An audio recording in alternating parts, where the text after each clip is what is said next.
নমস্কার। এইগুলো যে দেখছো এগুলো হচ্ছে উত্তরবঙ্গের বিখ্যাত সবজি কোয়াশ। উত্তরবঙ্গে যারা থাকে তারা তো চেনেই, উত্তরবঙ্গের বাইরে যারা থাকে তারা কেউ চেনে কেউ চেনে না। তো দেখো আজকে কি করে কোয়াশ আলুর ঝোল করছি। প্রথমে আমি কেটে নিচ্ছি। দেখো কোয়াশের যে খোসাটা থাকে, কেউ কেউ চোচা বলে, সেগুলোকে কেটে নিতে হয় এইভাবে। দেখো ভেতরে একটা আটি মতো থাকে, সেটাকে এই যে সাদা অংশটা সেটা কিন্তু ফেলে দিতে হয়, মাঝখানের অংশটা। তারপরে এরকম ছোটো ছোটো করে কেটে নিতে হয়। একই রকমভাবে আমি আলু আর কোয়াশ কেটে নিয়েছি। কড়াইতে দিয়ে দিলাম সর্ষের তেল। তেল গরম হয়ে গেছে, দিয়ে দিলাম তেজপাতা, শুকনো লঙ্কা আর সাদা জিরে ফোড়ন, এগুলো দিয়ে দিলাম। তারপরে ফোড়নটা একটু ভাজা হলে দিয়ে দিলাম আলু কোয়াশ যেগুলো কেটে রেখেছিলাম। এই আলু কোয়াশের ঝোলটা কিন্তু খুব খেতে ভালো হয়। দিয়ে দিচ্ছি হলুদ। এবার দিয়ে দিচ্ছি পরিমাণ মতো নুন।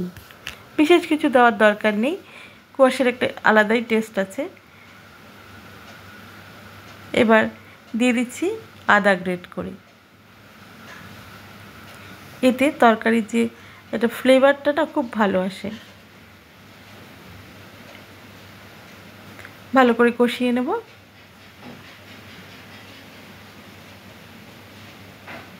এবার দিয়ে দেবো জিরে। জিরের পরে দিয়ে দিচ্ছি কাশ্মীরি লঙ্কার গুঁড়ো। ভালো করে সাঁতলে নেব। একটু সাঁতলে নিয়ে তারপরে এর মধ্যে দিয়ে দেবো জল। এটা কিন্তু সেদ্ধ হবে ভালো করে। তার আগে আমি দিয়ে দিলাম টমেটো, কয়েক টুকরো টমেটো দিয়ে দিলাম। দেখো ফুটছে। এবার আমি ঝোলটা কমে এসছে, এবার দিয়ে দিলাম থেতো করা গরম মশলা।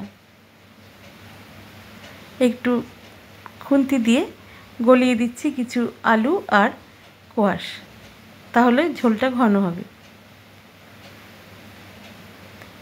আমি কিন্তু এতে মিষ্টি দিচ্ছি না, তোমরা চাইলে মিষ্টি দিতে পারো, ভালো লাগবে।